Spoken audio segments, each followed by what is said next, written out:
Welcome back to Pro Tips for Independent Bands, the show where we are honest to a degree that you do not enjoy about the music industry. Today, we're going to be talking about... Liam, can I do this one? What? Really? Yeah. I want to go in front of the camera. Been stood here for like the last 3 episodes, come on.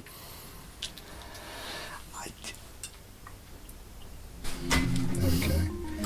Welcome to Pro Tips for Independent Bands, the show which does what Liam just said. Today we're talking about music videos, specifically not just why they're important and what they can do for your band, but also what makes a good shoot and what things you need to sort of keep in mind whilst putting one together. For this episode, we enlisted the help of our good friend Tom Anderson. Tom has shot and directed a handful of music videos, all in various different styles for various different artists, and definitely knows what he's talking about when it comes to this sort of thing. So let's jump over to Liam's interview with Tom, after which I'll do a quick recap and maybe throw in some of our own thoughts. This is a cut down version of the interview. The full version will be linked right next to my face, probably here. If you're watching on statpanda.com, then it'll be at the bottom of this post, I guess. Cut! Well, the important thing to remember with music videos is that they're advertisement as well. So just like on TV you'll see a commercial for shampoo products, in the same way a music video is advertising that band or artist and also promoting their work. So it needs to be treated as such like that. But it's also an excuse to make a really fun and artsy video at the same time. Sure. There's a time in sort of every band or artist's career that they do need to take the plunge and go for something that's a little bit more professional and polished looking. And what I'd say to up and coming bands is have something made already. Have like a really, really good EP where you might just have a handful of songs, but put all of your energy and all of your soul into those songs, make them as good as you can. So then when you release that and you create a video along the side of it, then it's going to look much better for you, people are going to take you more seriously, and it's going to be a better representation of your work. Get some really good content made first, and then you can start approaching film professionals and directors to get a really good video. It is very important to collaborate with a film professional, because in the same way that a musician's very gifted and talented with writing and recording music, because that's what they love to do, film directors and filmmakers, they love doing that, and they've been doing that for years. So once you get those two professionals and collaborate, then you get something that is going to be really good. When you do collaborate with a professional, it'll have artistic integrity with both the music and the visuals. How much should a band perhaps anticipate paying for a music video? That's always a difficult question that I get asked quite a lot, and it's bands saying, how much do we need to pay you for a music video? And the answer is there is no real answer for that. Music videos can start from literally zero all the way up until, well, it's endless. You get big music videos that have like $1 million budgets. But it's just important to recognise how much money you have and what you can get with that. So if you only have £100, then that's going to get you a £100 music video. So it might be okay. You'll have to make it very, very simple, and you'd have to pull in a lot of favours from friends and family, but you still can make something that is good for £100. It's just having that higher budget allows you to open up to more aspects in your video, so your creativity isn't limited. So could you perhaps give us an overview of the process of creating a music video? So to start off with conception, meeting directors, and then right through from filming to the finished product on, let's say, YouTube. What's the process like? Well, the process of making a music video, the very first thing that you would do once you have met with your director or filmmaker who's making your video, is that you want to develop your concept. And that's, what do you want this video to look like? Do you want there to be narrative or just performance shots? And these ideas tend to come from both the band and the director, and they'll collaborate to make something that everyone agrees upon. Then from that you'll start organising the shoots, which is my least favourite part of the shoots, but same as lots of other people, which is getting a good producer is actually quite beneficial there. And you would basically plan all of your different things that you would need, the shoot days, what equipment you would need, any extras, stuff like that. And then you finally do get to shoot the video, which tends to be about 2 to 3 days for a music video, and then after that it will be in post-production for a couple of weeks, where it gets edited a few times and then colour graded, and then final delivery.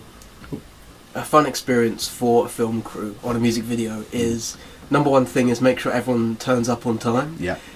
Because music videos, they have a very short turnaround, very quick shooting schedule, so you need everyone to be on time, just so you can get through everything. Before you even go into production, you need to have a mixed final song that the structure's going to stay the same, it's going to be the exact same timing, because otherwise that's really going to throw off your director. An irritating mistake that I've seen plenty of times, and I've done plenty of times, which I am guilty of, is simply just not getting enough footage. Okay. And always trying to rush the process and say, yeah, this will probably work out. And then you find out that there's actually not enough shots to cut to. Always get more footage than you would need. Yeah. My final thoughts for a band would be, have a good budget for a video, because you're really going to thank yourselves later on, because you can have a bigger, better video that's more creative. Also, be aware of the shooting days. Usually with filming music videos, actually, filming any kind of film projects itself usually runs on quite a long day. Most days it's about sort of 12 hours, which I've found in the past some bands haven't been prepared for. Just be prepared to work hard. And if you do work hard, then it will show in the music video, and you'll just have a better video, which is altogether better for both the band and the director. So what does this all mean? To summarise, finish the track before you start making the video. You'd assume that'd be obvious, but apparently not. You must finish a track before you're trying to make a video for it. At the very least, it needs to be finished structurally and well recorded, providing that the final mix or master doesn't alter the overall feel of a track. Don't go adding an extra verse or whatever, because not only will that mean a filmmaker will need to find extra footage they probably do not have, it could also throw off the work they've done for the rest of the video. Like, you seriously can completely stylistically change something and make a video worthless just by adding an extra verse. It's insane, isn't it? Hire a professional to make your video for you. If you're focusing on the audio side of things, you're probably going to want someone who focuses on the visual side of things to do the visual thing for your audio. As much as you like making music, that's probably how much a filmmaker likes making films. Imagine how good the end result could be if everyone involved was super passionate about their particular medium. Pricing! Work out your budget and go from there. The first thing price can affect is what gear the filmmaker brings to the shoot. Less money, I mean they don't want to use a great expensive camera because of the inherent risk involved with leaving the house with a camera. Hire a producer. A producer will handle all the behind the scenes organisation of your shoot, from booking locations and catering to timetabling to freaking the f*** out when your bassist turns up late. Maybe the filmmaker will have someone on his team to handle this for you. Maybe they want to do it themselves, but you definitely want to have somebody who fulfills that role. And finally, get more footage than you actually need. This applies more to the filmmaker, admittedly. Often the pacing of the song will seem different in a hopefully calm and quiet environment compared to the shooting, which will be crazy, hectic and exhausting. Like, there's no way it'll never be not those things, because guess what? That's what shooting's like. Not shooting guns, shooting cameras. To compensate for that, you need to make sure that you have way more footage than you'll ever need, just in case you don't have enough. So it's always better to be over-prepared than caught short, because if you are caught short, then what are you going to do? Reuse footage? Some genius on the internet will notice and make you look silly. And yes, I use the term genius loosely. So that was our tutorial on music videos. Remember, you can catch the full interview with Tom Anderson at this link, maybe. I'll see you later. Thanks again for watching. This has been Pro Tips. I've been Si. If you enjoyed, please leave a like, comment, or subscribe. I hate saying those words, but apparently this is how you're supposed to do stuff.